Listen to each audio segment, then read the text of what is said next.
But a few weeks back, I had an emergency and they had to do some heart procedures. Later on, I found out the procedure involved a stent and was known as the Widowmaker. Hi, I'm Matt.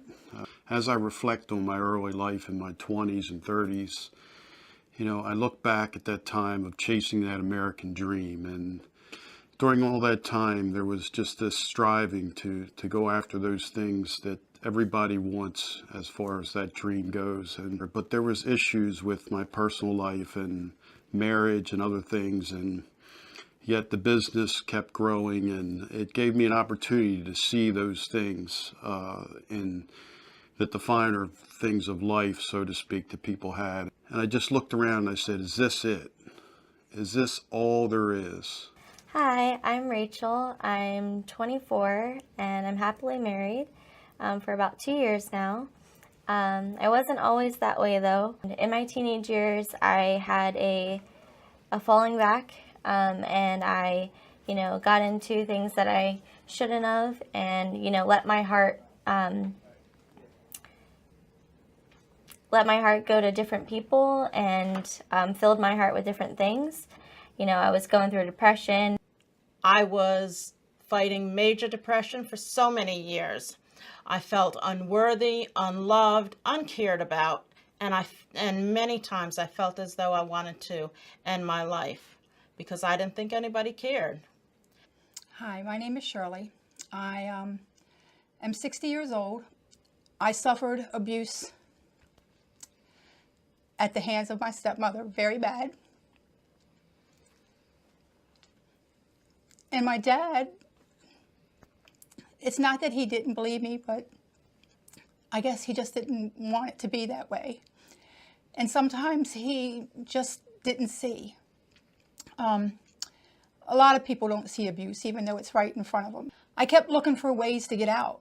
So whoever could love me the way I needed to be loved is who I went with.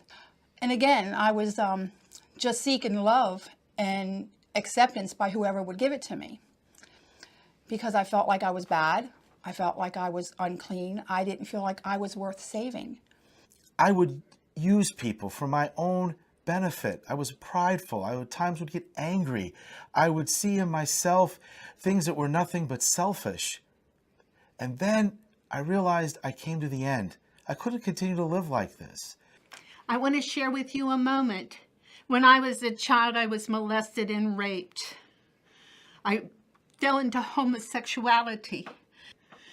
I got into drugs and alcohol to try to change all that, and it didn't work.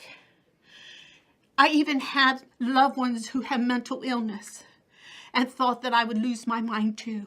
Hi, my name is Cindy. I was in construction for a long time, and I lost my job by punching the superintendent out, and I got hooked up with the wrong people, ended up selling drugs, went to jail, was going to commit suicide. I'm Joe, and I just wanted to share a little about my past. Up until 1992, I was bound up by drugs and alcohol. I had pretty much nothing left in life.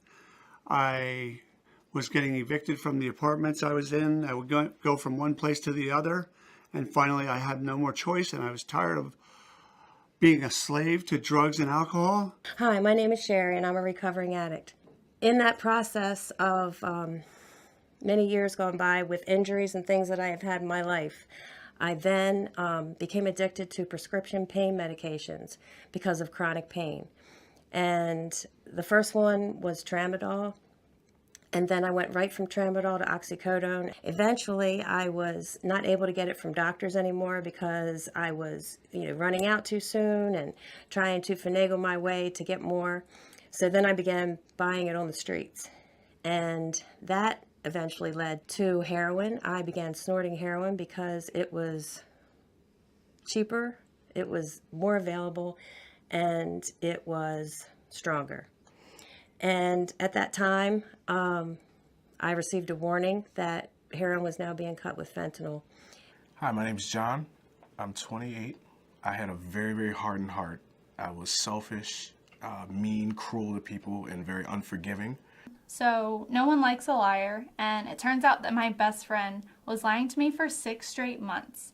lying about who she was hanging out with, what she was doing, and she even went as far as to lie about people dying. This created a lot of unforgiveness in my heart. And after making it through step 5, I was able to finally forgive her. As I said, I'm Pat, and I woke up Labor Day weekend last year, and I had a growth in my shoulder. It turned out to be stage 4 non-Hodgkin lymphoma.